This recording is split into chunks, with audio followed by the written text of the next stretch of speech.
दोस्तों आज की इस वीडियो में हम ये सीखेंगे कि ट्रांजिशनल डिवाइसेस से क्या मुराद है और इसके जो बड़े बड़े टाइप्स हैं वो कौन कौन से हैं। और फिर आखिर में मैं आपको एक एक्सरसाइज दूंगा ताकि मुझे ये पता चल सके कि आपने इसको अच्छी तरीके से सीख लिया है या नहीं।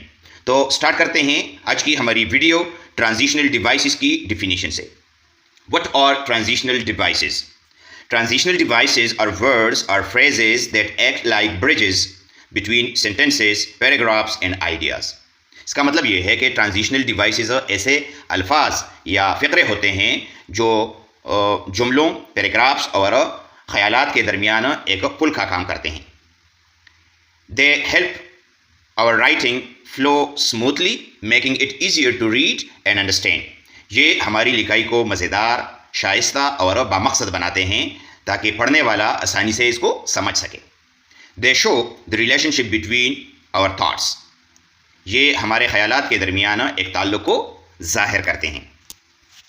अच्छा, अब हम आते हैं कि इसके जो major types of transitional devices वो कौन कौन से हैं और इसको हम मिसालों से समझेंगे।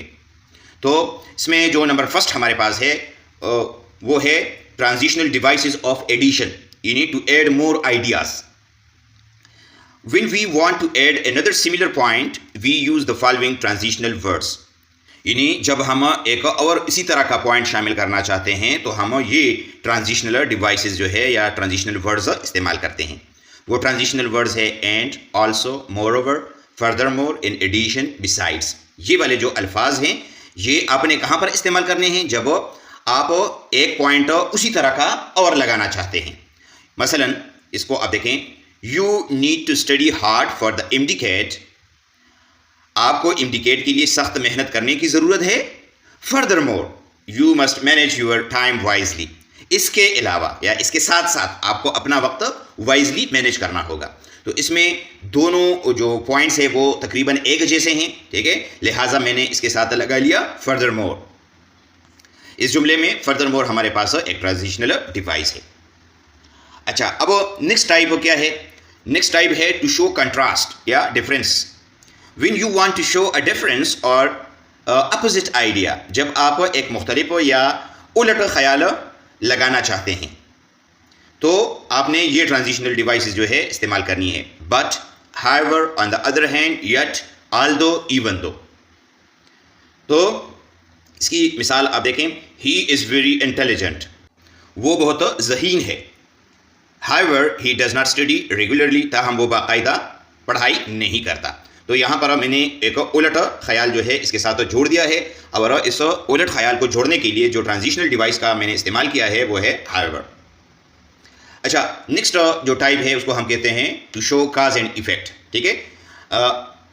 When you want to show that one thing caused another, जब आप ये जाहिर करना चाहें कि एक चीज़ दूसरे का सबब बनी है तो आपने ये ट्रांजिशनल डिवाइसेस जो है इस्तेमाल करने हैं। So, therefore, thus, consequently, as a result, because, since वगैरह जो है आपने ये वाले ट्रांजिशनल डिवाइसेस या वर्ड्स इस्तेमाल करने हैं। मिसाल को आप देखें, she did not prepare for the test, as a result she failed. उसने टेस्ट की तैयारी नहीं की थी, नतीजे के तौर पर वो फेल हो गई, ठीक है। तो अब उसने चूंकि तैयारी नहीं की थी तो इसकी वजह से कंसीक्वेंटली जो है वो क्या हुआ, वो फेल हो गई, नतीजतन वो फेल हो गई। ओके जी, नंबर नेक्स्ट जो ट्रांजिशनल डिवाइस है या जो टाइप है वो है to give an example. When you want to provide a specific example to explain your point, ये जब आप अपने एक पॉइंट को मज़ीद एक्सप्लेन करने के लिए एक ख़ास मिसाल देना चाहते हैं तो आपने इन अल्फाज का इस्तेमाल करना है। For example, for instance, such as, to illustrate, इस किस्म के अल्फाज आपने इस्तेमाल करने हैं। मसलन, many subjects are important for MDCAT, for example biology, chemistry and physics. MDCAT के लिए बहुत से मज़ामीन अहम है, मिसाल के तौर पर बायोलॉजी, केमिस्ट्री और फिज़िक्स। तो इसमें आपने देखा कि मेनी सब्जेक्ट्स के लिए इसके फ़ौरन बाद मैंने बायोलॉजी, केमिस्ट्री और फिज़िक्स के जो सब्जेक्ट्स थे वो बतौर एग्जाम्पल मैंने इसके साथ शामिल करने थे, लिहाजा ये ट्रांजिशनल डिवाइस जो है मैंने इस्तेमाल किया। अच्छा, नेक्स्ट को आप देखें, टू शो टाइम और सीक्वेंस या ऑर्डर, ठीक है। When you want to show the order in which events happen, जब मुख्तलिफ वाक़यात एक ख़ास तरतीब के साथ वाक़या हुए हैं तो उसके लिए आपने ये अल्फाज इस्तेमाल करने हैं। First, second, then, next, finally, meanwhile, after that. ठीक है, ये वो ट्रांजिशनल डिवाइसेस हैं या वर्ड्स हैं जो कि आपने इस्तेमाल करने हैं।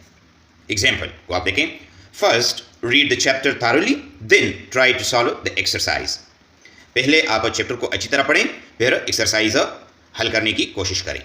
तो इसमें आपने देखा कि फर्स्ट और दिन जो है ये दो ऐसे अल्फाज हैं जो कि ट्रांजिशनल वर्ड्स है या ट्रांजिशनल डिवाइसेस है। ये आपने तब लगाने हैं जब आप मुख्तलिफ वाक़यात के दरमियान एक ऑर्डर कायम करना चाहते हैं। ओके, नंबर नेक्स्ट जो है वो है टू समराइज और conclude.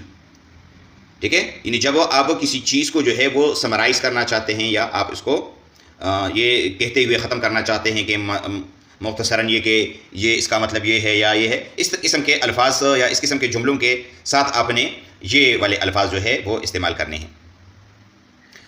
In conclusion, to sum up, in summary, finally, in short, ये इस किस्म के अल्फाज आप इस्तेमाल करेंगे। मिसाल को आप देखें, in short consistent hard work is the key to success in MD-CAT। मुख्तसरन ये कि मुसलसल मेहनत MD-CAT में कामयाबी की एक की है, एक कुंजी है। अच्छा, अब हम आते हैं कि एक एक्सरसाइज की मदद से इसको हम समझते हैं। साथ साथ मैंने आपको ये भी बताना है कि यहाँ पर इस MCQ में ये करेक्ट आंसर क्यों आएगा। ठीक है, आपने अपने साथ भी ये नोट करने हैं। इसी तरह के जो है टेस्ट में सवाल आते हैं। क्वेश्चन नंबर फर्स्ट को आप देखें, ही प्रैक्टिस अ लॉट, इसके बाद खाली जगह है, ही वन द कंपटीशन। उसने प्रैक्टिस की, उसने बहुत ज़्यादा मश्क किया, dash he won the competition. तो क्या आएगा इसमें? जवाब आएगा देयरफॉर। ठीक है, therefore he won the competition. क्यों आएगा?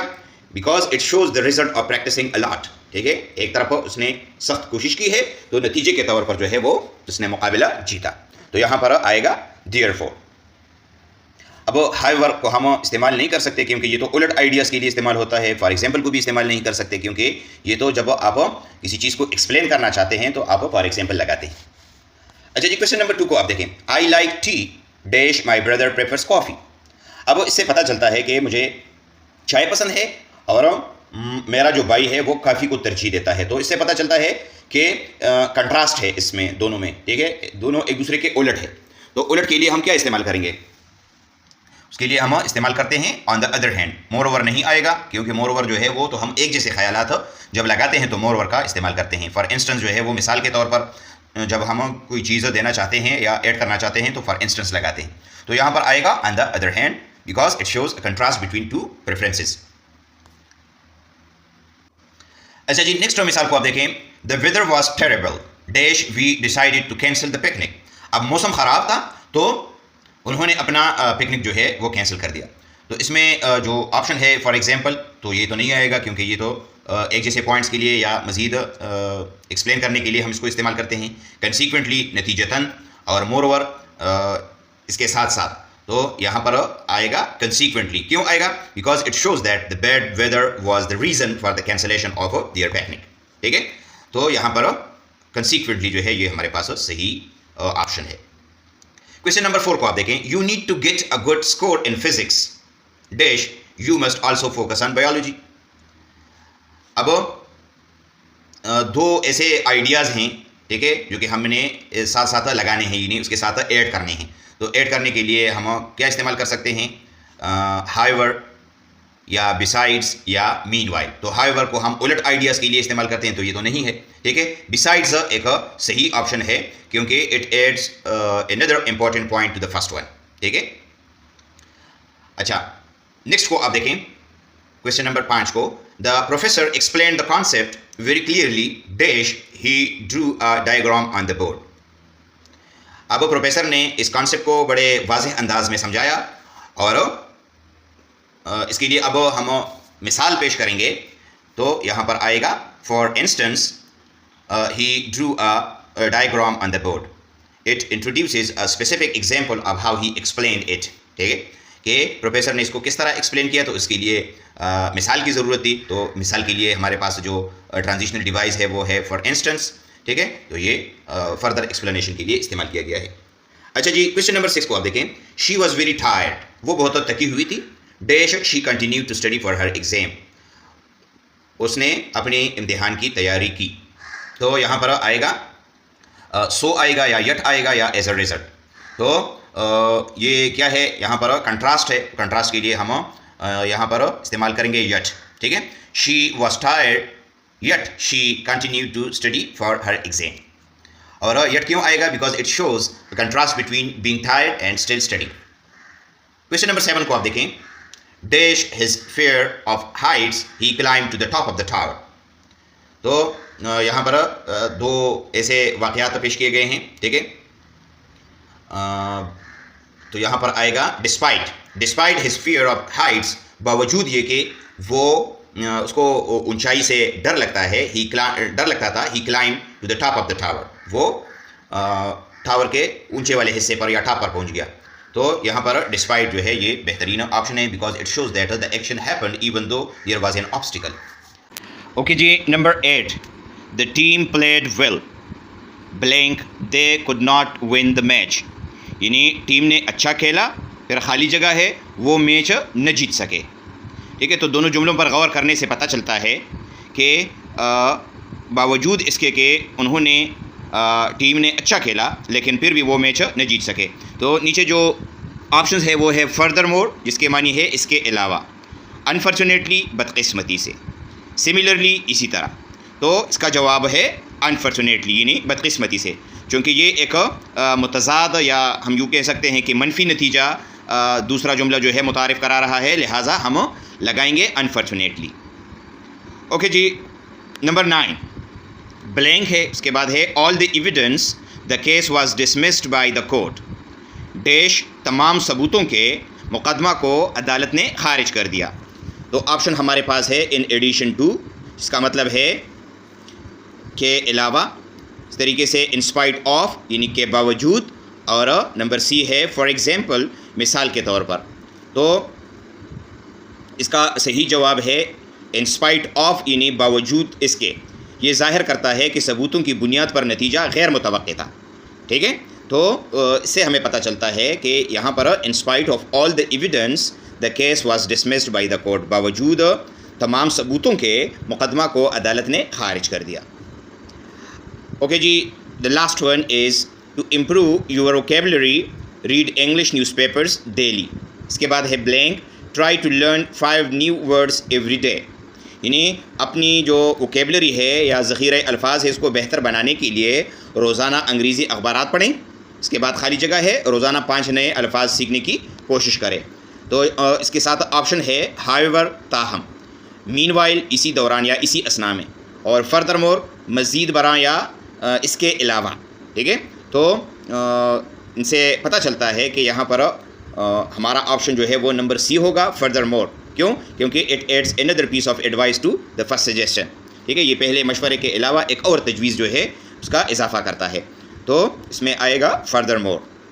तो दोस्तों, ये था आज का हमारा टॉपिक। उम्मीद है आपको इसकी समझ आ गई होगी।